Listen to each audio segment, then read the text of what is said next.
사랑하는 CTS 가족 여러분, 안녕하세요. 저는 목포 창조교회를 섬기는 서인석 목사입니다. 오늘 저는 그렇게 할 말이 많더냐라는 좀 특이한 제목을 가지고 여러분과 함께 은혜를 나누려고 합니다. 하나님의 말씀은 이사야 53장 7절 말씀입니다.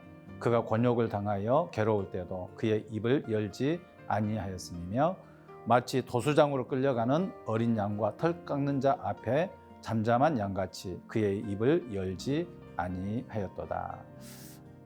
요즘은 여기저기서 참 억울한 일도 많고 할 말도 참 많은 시대인 것 같습니다. 그런데 어느 글을 통해 서울역에서 노숙인들을 위한 사역을 하시는 유정옥 사모님에 관한 이야기를 읽으면서 참 마음에 울림을 받았습니다.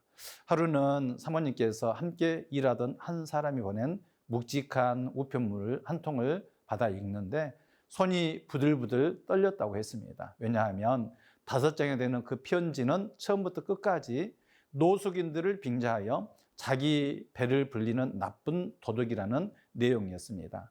그것은 피를 거꾸로 솟아오르게 하는 능욕이었습니다 라고 할 정도로 그 구절구절이 비수처럼 사모님의 마음을 난도질 하였답니다.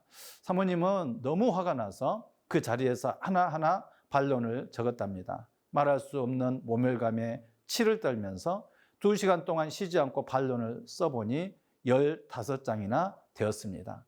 일반 편지 봉투에 넣을 수 없어서 서류 대봉투에 넣고 우체국으로 곧장 달려가 봉투를 풀로 붙이고 우표만 붙이면 되는데 그때 주님께서 조용히 마음 가운데 물으시더랍니다. 딸아, 그렇게 할 말이 많더냐.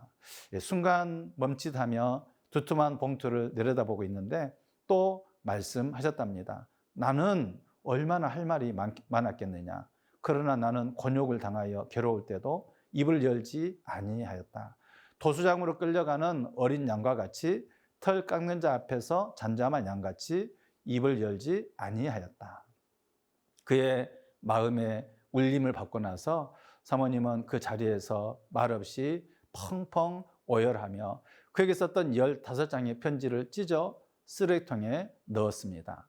사도 바울은 고린도후서 12장 10절에서 내가 그리스도를 위하여 약한 것들과 능욕과 궁핍과 박해와 공고를 기뻐하노니 이는 내가 약한 그때의 강함이라 말씀하였습니다. 그동안 사모님도 바울이 겪었던 궁핍도 박해도 공고도 다 겪을 수 있다고 자신해 왔는데 그 가운데 박혀 있던 능욕이라는 단어 앞에서는 감당할 수 없이 분노가 폭발하였던 것입니다. 그 일 이후 사모님은 이런 고백을 하였습니다. 주님은 가장 자부심을 가졌던 일이 여지없이 무너져 내릴 때도 변명할 말이 많아 수백 장에 달할 때에도 그 능욕을 참아내는 정도가 아니라 그 능욕을 기뻐해야 한다고 하셨다. 그렇게 나는 능욕이라는 몸살을 앓고 있었다. 참 그런데 놀랍게도 보름쯤 지났을 때 그분에게서 전화 한 통이 왔습니다. 사모님, 제가 사모님께 죽을 죄를 지었어요. 그는 울먹이느라 제대로 말을 잇지 못했다는 것입니다. 그리고 그는 지금 사모님의 가장 신실한 동역자로 곁에 와 있습니다.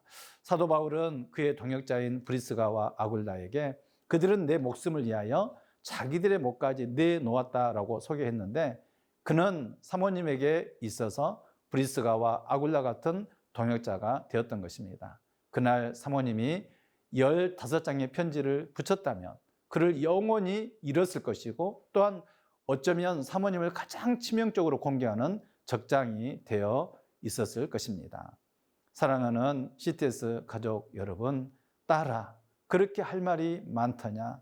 참 많은 울림을 주는 이 질문 앞에 여러 가지로 인해서 할 말이 많은 세상이지만 곤욕을 당하여 괴로울 때도 입을 열지 않았던 주님을 생각하고 주님을 닮아가는 그리스도인 되시기를 주의 이름으로 축원합니다.